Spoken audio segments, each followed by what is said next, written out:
very good. Pass. Thank All you. good. No minors at all. Alright, so this was my Mod 1 mock test that I took a couple days before the real test. So in this video I'm just going to walk you through every exercise and explain you like what I was doing and what I was thinking and any small details that helped me pass the test. So the first exercise they're going to get you to do is the manual handling, where you're going to wheel the bike from one bay into the other. It's just to basically test how well you can control the bike while you're walking. It's pretty simple.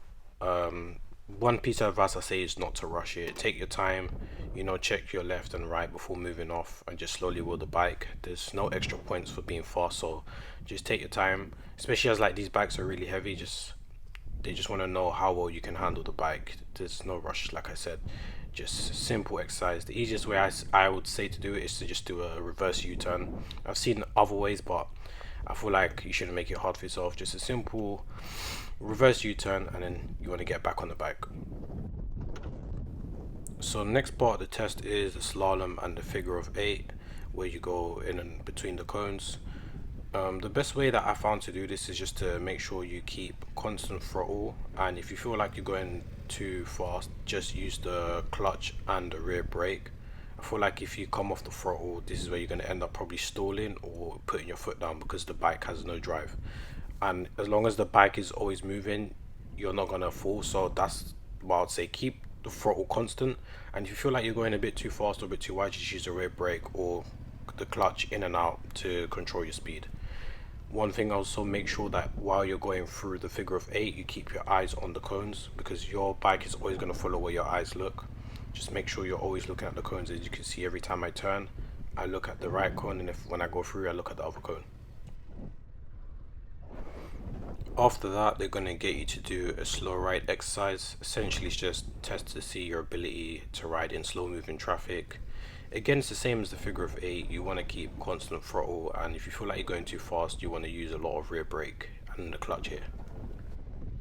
Straight after the slow ride, they're going to get you to do a U-turn exercise. So before you set off, you want to make sure to look over both shoulders, and just as you make the U-turn, you need to do a lifesaver.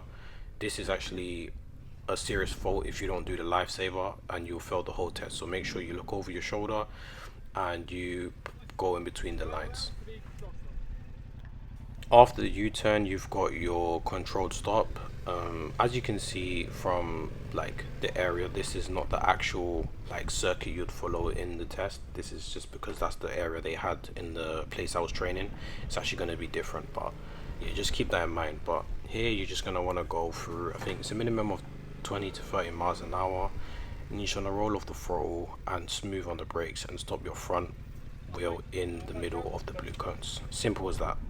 I also forgot to mention that throughout every exercise you're going to do, you want to make sure you check over left and right shoulder for every single time you move off. If not, that's going to be a minor fault. So the second to last exercise will be the emergency stop.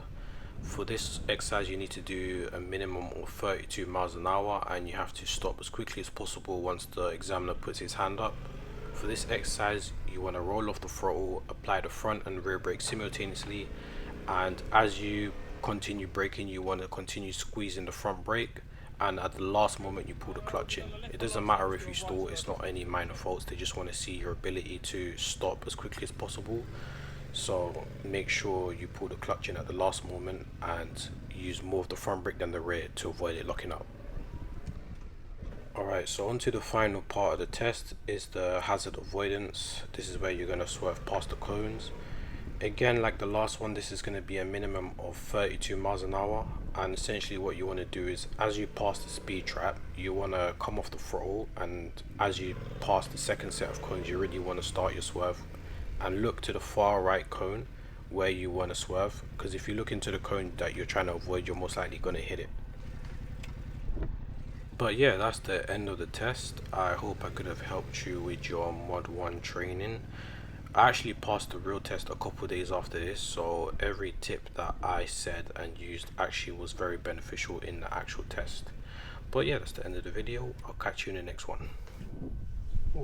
Very good. Pass. Thank All you. good. No minors at all.